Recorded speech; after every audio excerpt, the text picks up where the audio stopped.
Le conseil d'administration a respecté l'engagement qu'il avait pris à l'égard des professionnels.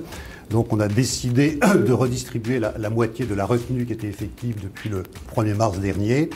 C'est-à-dire que les courses dont l'allocation aux gagnants est inférieure ou égale à 7 500 € en plat et 8 500 € d'obstacles seront donc payés à 100%. Ils seront de façon rétroactive à compter du 1er mars.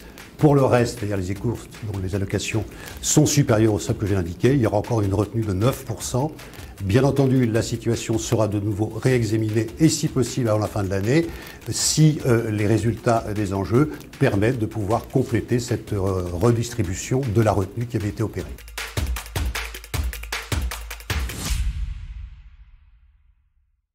Donc une édition exceptionnelle du Qatar Prix de l'Arc de Triomphe cette année. Retour du public sans jauge, donc on va tout faire pour accueillir le plus de public possible avec le respect des normes sanitaires. Deuxièmement, on a fait une communication auprès des Anglais, des Irlandais pour qu'ils reviennent assister à cette réunion. Ils participent grandement à l'ambiance de ce week-end, notamment la réunion de l'Arc de Triomphe.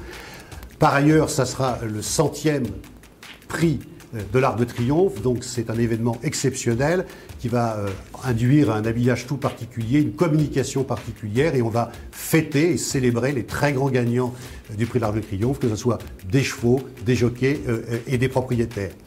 Enfin, un week-end fantastique puisqu'on aura 10 courses de groupe 1 avec les meilleurs chevaux, 2 ans, 3 ans d'échaudage sur toutes les distances. Et puis aussi un week-end international sur le plan des enjeux, puisque le Japon va pouvoir jouer sur le Qatar Prix de l'Arc de Triomphe et Hong Kong sur plusieurs courses durant ce week-end, ce qui va générer une augmentation très sensible du chiffre d'affaires.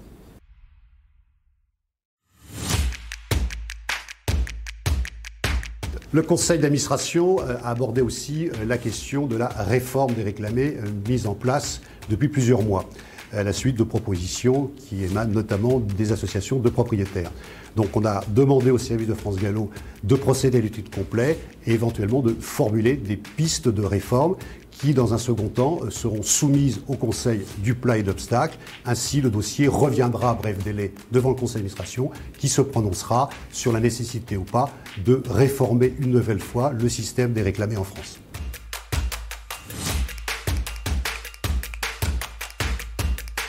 Donc le conseil d'administration s'est aussi penché sur la modification de la gouvernance de la Fédération internationale des autorités hippiques.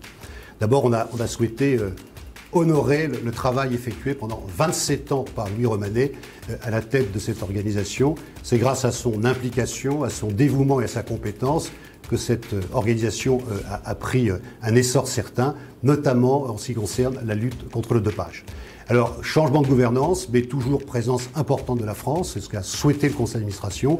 Nous aurons 2 représentants au comité exécutif, qui est vraiment l'organe de décision de la Fédération internationale des autorités hippiques, dont un qui sera en charge de tout le secteur régalien, ce qui est excessivement important.